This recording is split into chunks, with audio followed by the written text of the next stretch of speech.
Hello Stud-Scribers, Red Suit Studs here, and today we're going to be taking a look at the VIP Weekend and Black Friday gift with purchase sets. We have the Winter Elves scene and the tribute to the Lego house. So without further ado, let's check them out. So for our first gift with purchase here, we have the Winter Elves scene, coming in at 372 pieces. This set was available with any purchase of $170 or more. You can see it's kind of a limited edition set there. I think it's mostly because it's kind of just like a Christmas holiday one, because it kind of has that snowflake there on the little ribbon as well. And then on the back here, you can see it has kind of our one feature here with this kind of gear where you can turn it. And the elf kind of spins on the ice there, so not a lot of different features with this one, but I do really like how they did this background here, so I'm interested to get that all built. So let's crack this open and check out the instruction manual. So with our instruction manuals for the Winter Elves scene, it kind of has that same white border that a lot of sets are doing now, with the actual built set on the cover instead of the same art that's on the box. And then on the inside, it just kind of has a little information about some new packaging that they're going to use that's paper, so it's more sustainable. Then you get right into the building here. So there's not much on the inside, but on the back, you can see that it has that same kind of artwork from the box and that limited edition seal. So similar to that box art, I guess they're kind of doing that on the back for this one versus on the front. Like some of the older sets, they're still keeping with that white border, which is a little boring to me. I kind of wish they would keep that box art, but at least you get it on the back here. So yeah, not much going on with the instruction manual here, so let's get building.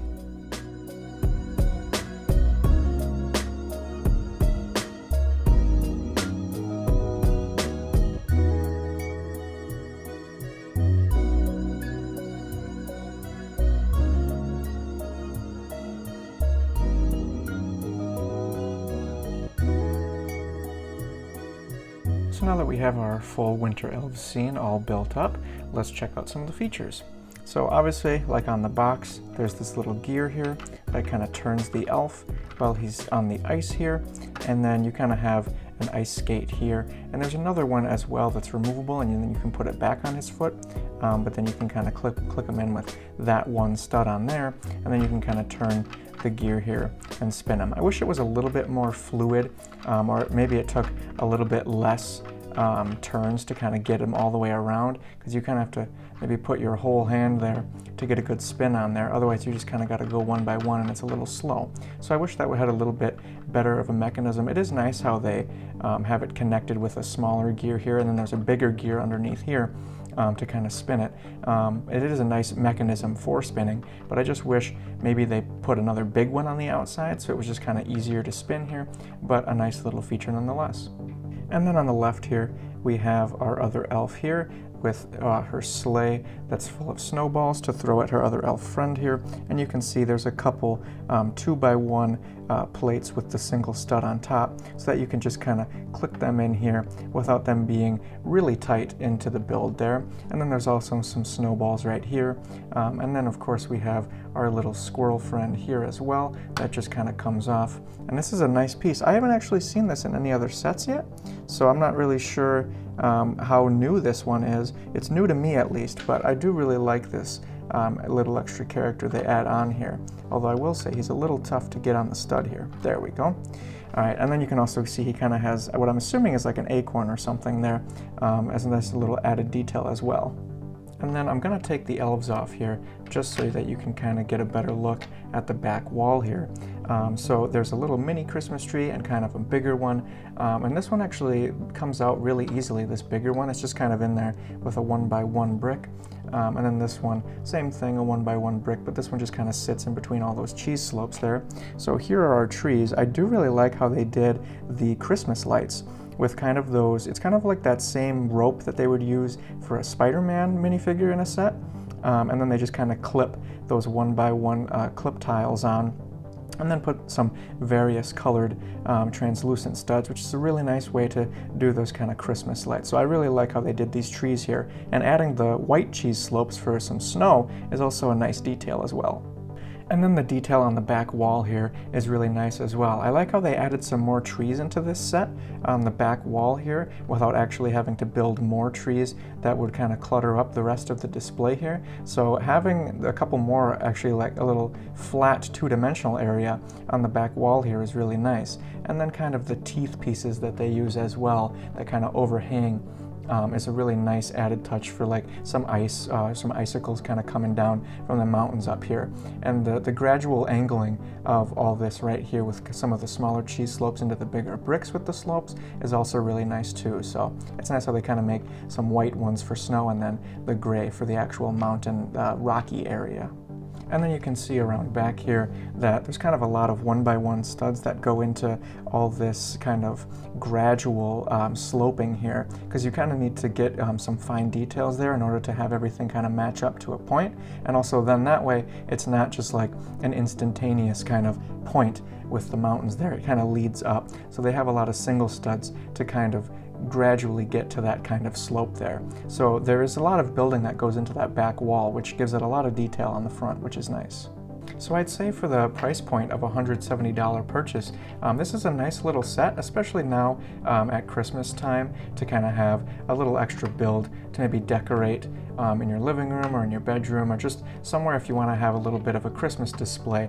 Kind of like how a lot of people kind of do like those little Christmas towns with the little fluffy yarn snow. This would be a nice little addition to something like that if you were to do a lot of different Lego builds instead of that kind of little fluffy snow town kind of dollhouse type decorations for Christmas. So this is a really nice add-on for that $170 price point.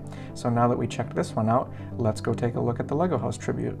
And for our next gift with purchase here, we have the Tribute to the Lego House set, coming in at 583 pieces. This set was available with any purchase of $250 or more, and it has 5 different kind of little dioramas or little displays that are kind of references to Lego's history, including the Lego house, the wooden duck, which is kind of the first toy that was ever made for Lego, the tree of creativity that's at the Lego house, and then the brick molding machine as well, which is kind of the first machine that they used to create the plastic bricks after they kind of did wooden toys for a while. And the dinosaurs one, I'm not too sure about. I'll have to look into that one to see more history on that one. And then on the back here, you just kind of get a better look at each of the models there. And I really like how they did kind of all the flat black tiles with the label on the front there too. So that'll be a really nice thing to build. So let's crack it open and check out the instruction manual. And with the instruction manual for the 5 models here with the Lego House Tribute, it's the same as kind of the elf scene with this white border here with the models on the front, and then on the inside you actually get a little bit more information, kind of like in like how a Lego Star Wars UCS set might have. So you get a little bit of information on the 5 different builds, the Lego house itself, the tree of creativity that's inside the house, the wooden duck that was kind of the first toy that was made for the Lego group back then, since it was wooden and not really plastic. It was kind of before the molding machine, which you see here as well. And then those dinosaurs that I was talking about, it looks like they're just kind of big models that are in the Lego house as well. So then they also have it in a bunch of other different languages. So then you finally get into the build here, and then on the back just another look at those 5 models. So without further ado, let's get building.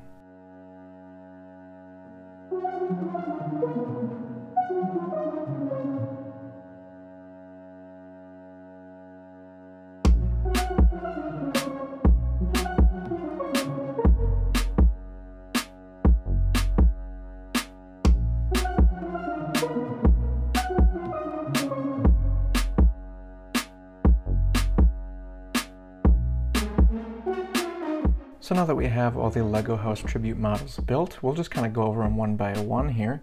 So starting off, this is the Lego house.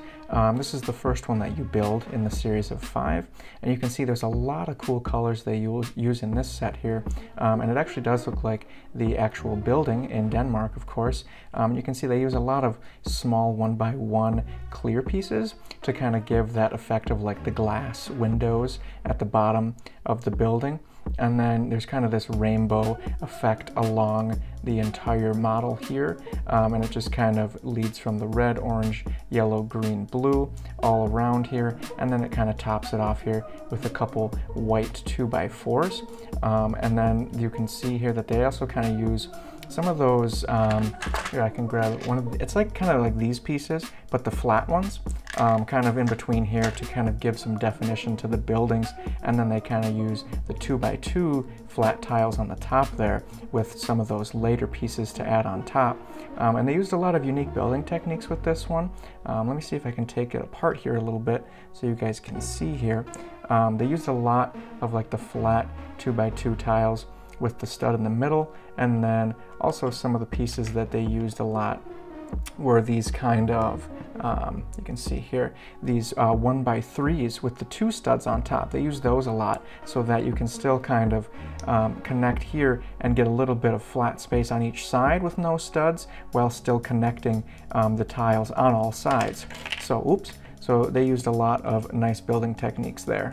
The next model that you build in the instruction booklet is the Tree of Creativity, and I really liked doing all these kind of grassy flower pieces at the bottom here, and then kind of building the base of the tree with these kind of angled brown pieces, and then you kind of have all the different cool things on the side here.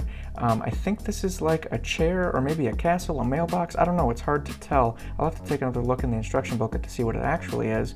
And then you kind of have like this little car here, and then the crane at the top, and then you kind of have like a little birdhouse and some other buildings here with some flowers all throughout. So I would say this one was probably the most difficult to build out of the 5 because there's just so many small pieces, and there's a lot of 1x1 plates here, and some of those, you know, it can be kind of tough to line them up so they're straight with each other. So you have to really just kind of really mess with it with your fingers as you're building it so you can get them all straight there so that they're not kind of diagonal with each other, especially with this tall one here, since you have so many blue, then clear, then blue, then clear, then blue. You can see there's a lot of 1x1 stacked there, and then there's a lot of 1x1 flat tiles as well. So there's a lot of small pieces with this one, so it can get a little annoying making sure they're all fitting right. And then there's also kind of 1x2 rounded plates as well, which you kind of angle at different points. So there's a lot of meticulous techniques in this one. So it's a little difficult and a little annoying to build at times, but the end product is pretty cool with a lot of different detail all throughout. Our next build is the 3 dinosaurs in the Lego house. And I like how they kind of did a lot of different techniques between all 3 of them here to kind of give them a different look for each of them. So it's nice with like this one's feet, you kind of get these clips, this one you kind of get some tooth pieces, and this one you kind of get some rounded pieces. So you get a lot of differentiation between pieces that are used here. So it's nice and different, so it's not like you're building the same thing 3 times. Same with the tail here, you can see on the yellow, it's a little bit more intricate than on the other 2, but you still have different pieces between these 2 as well. You get like a more angled piece here and a more round cone piece there. And same with the hands. They're kind of the same on these 2. It's a 1x2 with a clip, and this is a 1x1 with a clip, but it's still kind of the same piece on the end there. But then this one you actually kind of get like some skeleton arms here that clip in, and then you can kind of see it has a little wind up toy little crank on the top. And then kind of all the mouths are built the same. They kind of have those curved pieces up and down, and then kind of a rounded 1x1 tile in the mouth for like the teeth there. But they all have enough different techniques that it's nice and interesting throughout the build, and it's not like you're just kind of doing the same thing over and over. And the presentation here with the flat tiles in between, and then you actually get to be able to turn these as well, although they kind of just angle them like this in the instruction booklet, but you could also turn them all straight if you'd like, so you can kind of display it however you want there. I'm probably going to leave it turned like this because it just kind of looks better on display on my desk here. And then once again, same with all the other ones, they have the nice nameplate on the front there. So this one was a really fun one to do. Next up we have the wooden duck model, and I think this one's actually my favorite out of the 5 different builds, for a reason you'll kind of see in a bit here once I kind of show off the set. So you kind of have this little inner tube piece that's connected to a string on the front. That's kind of how you pull the duck there, like in the original toy there. And I really like how they did the beak here with kind of the cheese slope at the end, and then the big round tiles with kind of the eyepiece there. And all the colors that they use in the middle there with the dark blue and the green and the yellow are really nice nice additions there. And then they kind of have that darker maroon red on the top and on the front here, and then the big red circles here for the wheels. And what's actually cool is you can take it off here, and they have a little stand for it to kind of just sit right in there, and then you can kind of, I'll move the camera here so you can see, you can actually kind of pull it. Whether the wheels kind of move the whole time is a little up to debate. It's kind of, sometimes they get stuck, but nonetheless it still rolls. It might just not have all the wheels move at once, but it still moves pretty well, better than I thought it would for such a small model. But then you can just kind of clip the tube back in there for display. So I really like this model particularly. And finally, we have the brick molding machine here.